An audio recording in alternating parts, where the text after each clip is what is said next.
Kallid kultuurisõbrad!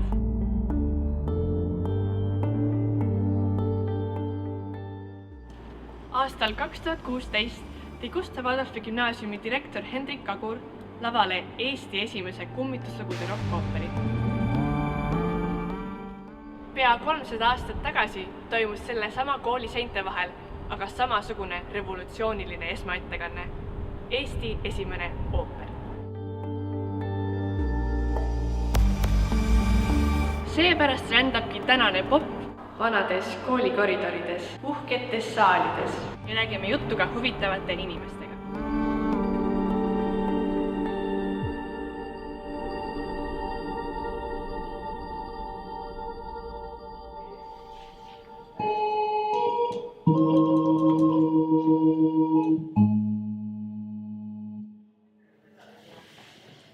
Kuid ükski ooper ei sünni ilma loojata. Seepärast küsimegi, kes oli see end Eesti muusikaajalukku kirjutanud mees? Johann Valentin Meder sündis 1649. aastal Saksamaa südames Thüringis. Muusika ümbritses Mederit sünnist alates, alustades sellega, et tema isa ja vennad olid kantorid ja orelimängijad ja lõpetades sellega, et saatuse tahtel sündis ta just linnas, mis on tuntud kui ka saksakeelse barokkmuusika häll. Kõrgemat haridust läks Meder omandama mainekatesse Leipzigi ja Jena ülikoolidesse, kus ta õppis teoloogiat. Teoloogiaõpingud ei kestnud aga kaua ja juba 1671. aastal tegi ta oma karjääris kannapöörde ja andekast bassist sai Põhja-Saksamaal Gotthas õukonna laulja. Meder töötas pallides Põhja-Euroopa keskustes nagu Lübeckis, Bremenis, Hamburgis, Kopenhaagenis, Gdanskis, Riias, Königsbergis kui ka Tallinnas, kuhu Meder asus elama 1674. aastal ja kuhu ta jäi ligi 10 aastaks, töötades siin Rootsi kuningliku gümnaasiumi ja Oleviste kiriku kantorina. Kunagise kantori auks on praeguse Gustav Adolfi gümnaasiumi aula nimetatud Mederi saaliks. Ning tänapäeval kasutatakse Mederi saali ka kontsertide ja proovide jaoks.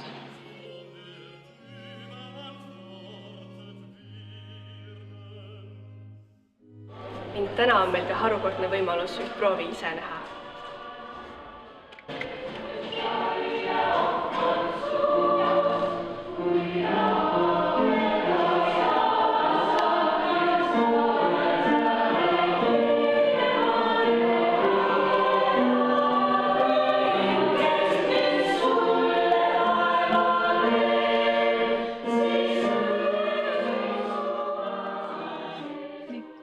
Meder oli hinnatud muusik.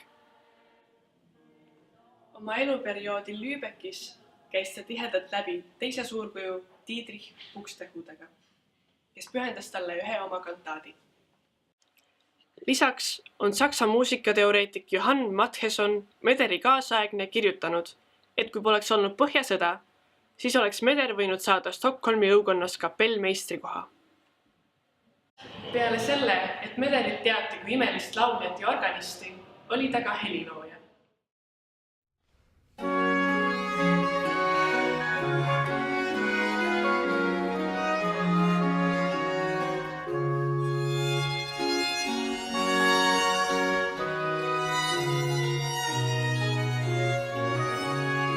Tema suvest on pärit üle 130 teose, millest 37 on kirjutatud koorile. Kuid Eesti jaoks kõige tähtsamad on tema 3 ooperit, millest vaid 1 on säilinud. Just see ainus säilinud ooper kannab pealkirja Kindlameelne Argeenia ning kanti esmakordselt ette Tallinnas. Täpset ettekandmiskohta pole teada, kuid võimalik on, et see toimus Suurgildisaalis või tänases Gustav Adolfi gümnaasiumis. Kuuldavasti osalesid selles ka Rootsi kuningliku gümnaasiumi õpilased. Zeit wird mir fast lang, ich warte mit Verlangen, dass mein geliebter Graf aus Lizien kommt zurück und ich die frohe Post von ihm möge empfangen, die ich erwarten soll von dem geneigten Glück.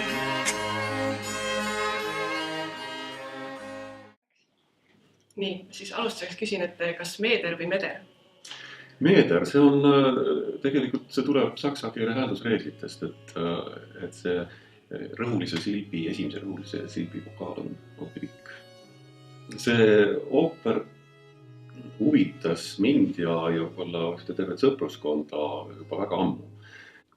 See tekitas lihtsalt niisugust hasarti, hakkasime uurima seda ja jõudsime esimese ettekandmiseni juba 1994. aastal, 1994 esitasime lihtsalt kontserdi korras Mustpeade majas fragmente sellest ooperist, aga siis 1999 sai ta esimest korda tervikuna ette kantud ja ta ei olnud päriselt lavastatud, aga ta oli selline kontsertettekanne lavastuslike elementidega.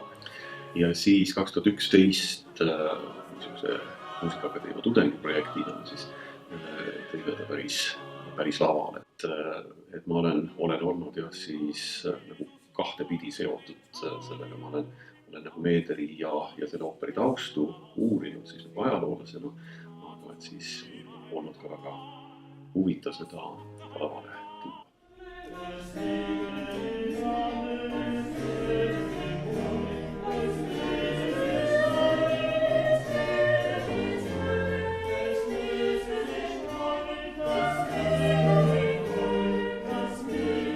Milline täpselt teie roll siis oli selle ettekandmisega, mis osa teil oli? Dirigeerisin seda, nii et ma olin tema muusikaline ettevalmistaja, tegelikult niisugust partituuride puhul, niisugust päris dirigendi rolli isegi ei ole vaja, aga on vaja muusikalist juhti, kes muusikalist ette valmistab. Ma olin niiviisi poole küljega dirigent ka.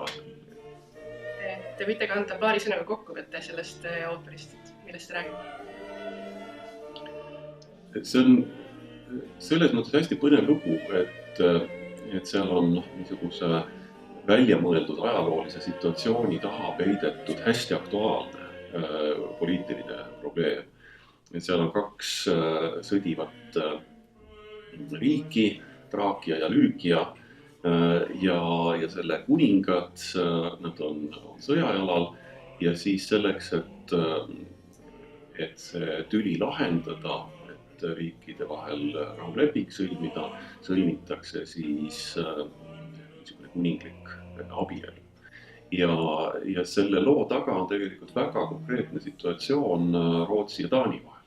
Siis Rootsi kuningas Karl XI, kes osis siis Taani printsessi Ulrike Eleonora, see abielu tõesti sai teoks 1679 ja see lõpetas ühe üsna pikalt venima jäänud sõja Taani ja Rootsi vahel. Et need poliitilised protsessid seal on väga aktuaalsed, ooperi ise oli 1680 kirjutatud ja see abielu toimus 79, nii et see oli niisugune tõesti päevakajaline lausa. Aga loomulikult ei kõlvanud neid kuninglikke persoone seal õigete nimedega näidata, aga ma olen kindel, et see aktuaalne situatsioon, publik tundis selle loomulikult ära. Ja see oli ka päris tõsine poliitiline probleem, sest et Tallinna piiskop alguses keelas selle etenduse isegi ära. Ja põhjendus oli just see, et kuninglikele kõrgustele ei pruugi meeldida. Võime nagu aimata, et tõesti seda teksti mõnevõrra kohendati pärast seda keeldu. Et võib-olla siis mingisuguseid teravusi võeti sealt välja, aga ma arvan ka, et Meeder oli päris kaval selles mõttes, et ta pühendas selle ooperi Rootsi kuningale, Karl XI. Ja kujutage nüüd ette, et kas üks piiskop saab ära keelata kuningale pühendatud teose ettekandmist. Aga muidugi selle taga võis olla ka see, et Meeder unistas, ta oli olnud siin juba pikka aega ju Tallinna kantor, et arvatakse, et ta unistas saada Rootsi kuninga kapelmeistriks. Ja ta käis isegi selle ooperi partituuriga Stockholmis, tahtis seda kuningale isiklikult üle anda see oli pidulikult puhtaks kirjutatud, no tänu sellele on see nootudse alles. Ta on jäänud siis alles Stockholmis Rootsi kuninglikus arhiivis.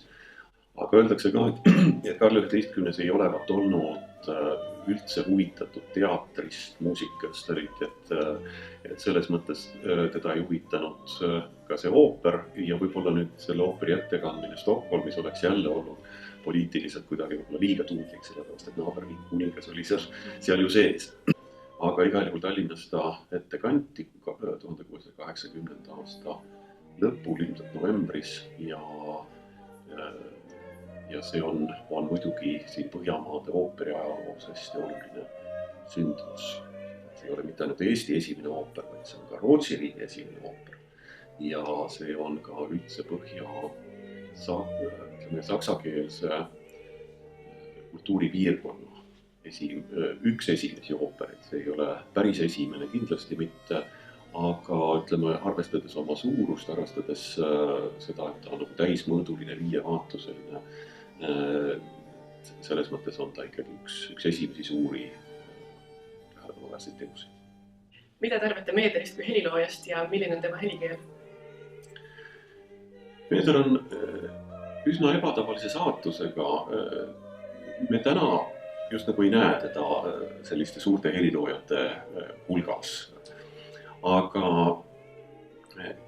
ma julgen täitsa öelda, et omal ajal ta oli üks Põhja-Euroopa väljapaistuvaid helilooja.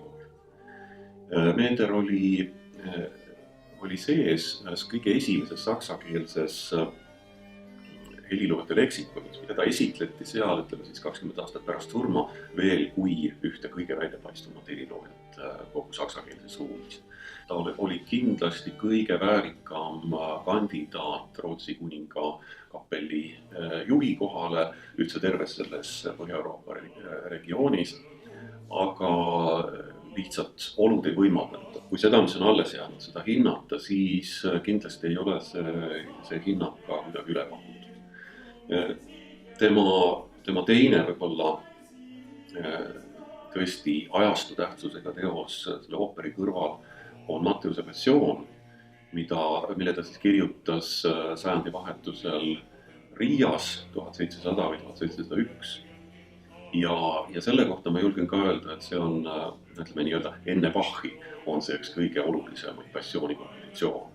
Ja nii, et ta oli väga, tolle aja kohta väga moodsa helikeelega, tal oli väga hea ettekujutus mitte ainult saksa muusikast, vaid tal oli isegi kirjavahetust Itaalia heliloojatega, ta tundis ilmselgelt ka Itaalia ooperistiili, ta oskas panna neid erinevaid mõjusid kokku väga andekalt ja selles mõttes tõesti on nagu kahju, et ta on jäänud nii-öelda varju täna, aga see varju jäämine on põhjustatud just sellest, et neid teoseid ei ole nii palju säilinud. Kas ja miks on kindlameelne Argeenia eriline? Mingeid erilisusi alati ajaloolased armastavad tähistada sellega, et mingi asi on kusagil esimene. Et me võime rahulikult öelda, et ta on üks esimesi saksakeelseid ooperid üldse. Ja aastates 79 ja 80 on säilinud 3 ooperipartituuri, see Meederi oma on üks nendest. Ja nüüd see ei tule kindlasti mitte patriotismist, aga ma ütlen täitsa kohe objektiivselt, et see Meederi oma on neist 3 kindlasti kõige huvitavam, kõige ulatuslikum ka. Ta ise nimetab seda Singspieliks, seda teost laulumänguks.